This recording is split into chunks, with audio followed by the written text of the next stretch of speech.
Boone Pickens is the founder and chairman of BP Capital Management with billions under management, and he has a wide range of business interests. I think many of you know about it, but from water marketing to wind power to clean energy. Through Mesa Water, Mr. Pickens has actually has been the largest private holder of permitted groundwater rights in the entire country, and Mesa Power is actually planning the world's largest wind farm. But perhaps most notable is where Boone Pickens has been spending 2008. The last year has been spent, as we all know, on the Pickens Plan. I know a number of you are members of the Pickens Army out there, where he's detailed how our dependence on foreign oil is really an addiction. It's an addiction that threatens our economy, our national security, and really our environment. And his most recent book, The First Billion is the Hardest, a terrific book. If anyone hasn't read it, I'd highly recommend it. Details a number of things that we in the country should be doing to deal with and win back our energy independence. So please join me in welcoming our lunchtime speaker, Boone Pickens.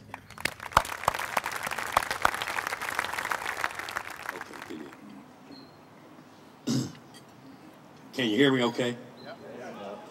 I got to correct Ira on a couple of things. We used to manage billions. And one. And second, what was the other one, Madeline? Oh, the largest wind farm in the world. No, not, we were. That was a year ago. And we were going to do 4,000 megawatts. And thank you. Sure. That 4,000 megawatts. And my dad said to me one time when I asked if we could do something, he said, "Son, there are 3 reasons we can't." I said, "What are they?" He said, "The first one is we don't have the money, and it doesn't make a damn about the other 2. That's where you are on that the biggest wind farm in the world right now. There's no money, but we do have under order $2 billion worth of turbines, which we have made a substantial down payment on with GE, and we start to receive those in 2011. So I think all that's going to fit together. I just as soon it had already fitted together.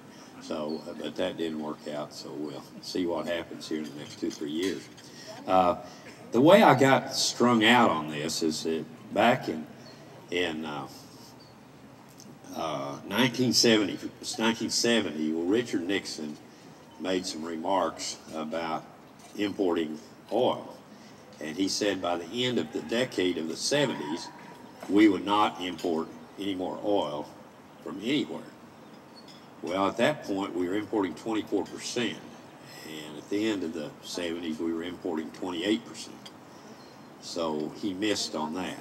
And going from that point forward, everybody that ran for president, whether they be Democrat or Republican, said, "Elect me and we'll be energy independent."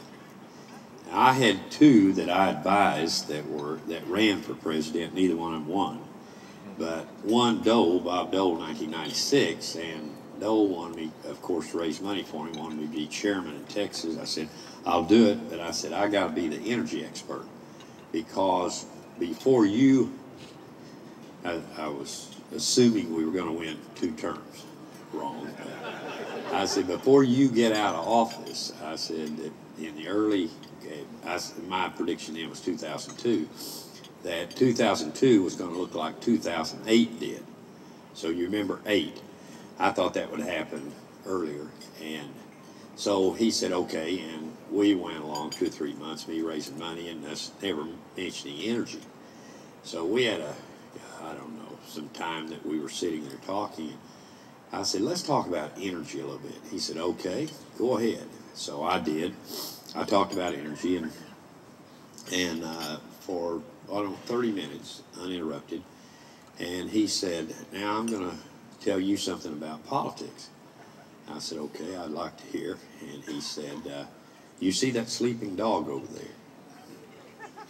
If you say it is over there, it's over there." "What?" He said, "Politicians do not wake up sleeping dogs.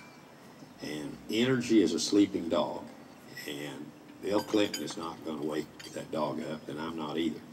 But just in case by accident we trip over it, that I'll call you to help me on energy if the subject ever happens. He was exactly right. Neither one of them in the 96 campaign mentioned it. The second time I had experience was with Rudy Giuliani. You all remember him. He made a cameo appearance in a presidential race last year.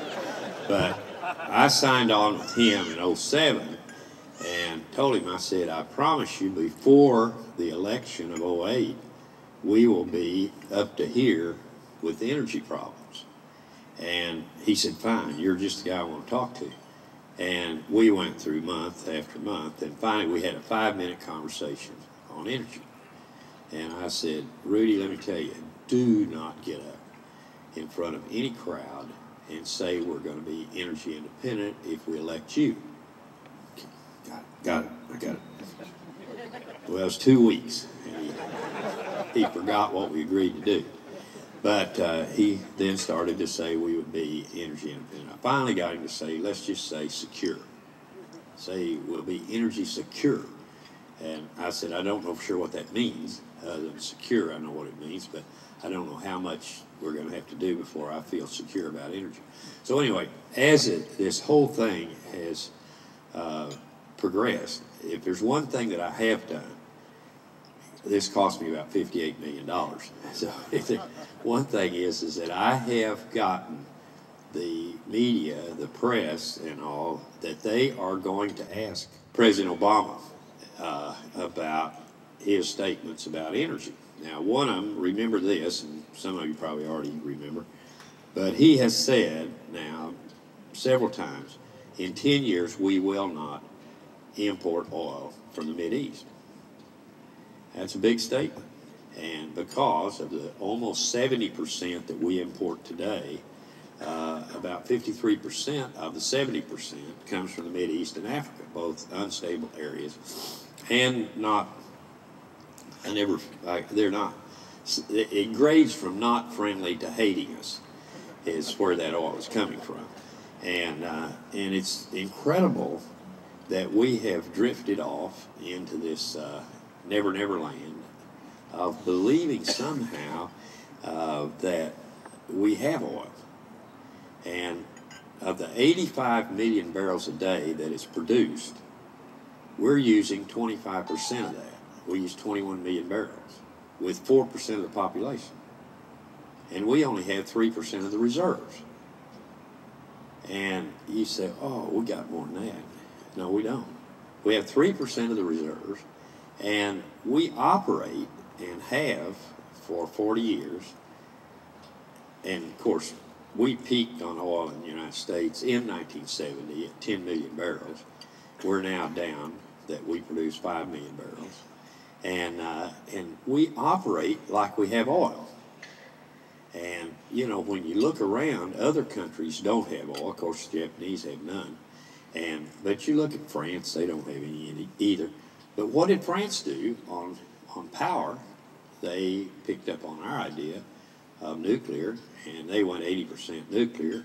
We were the leader, and we only have 20%. And you think, how could the French get ahead of us? You know, everybody has left us sitting there, and the more you look at it, the more you think about it, I think a big part of the credibility problem that the United States suffers with now is the fact that we are so dependent on foreign oil, and a great part of it comes from people that are not friendly.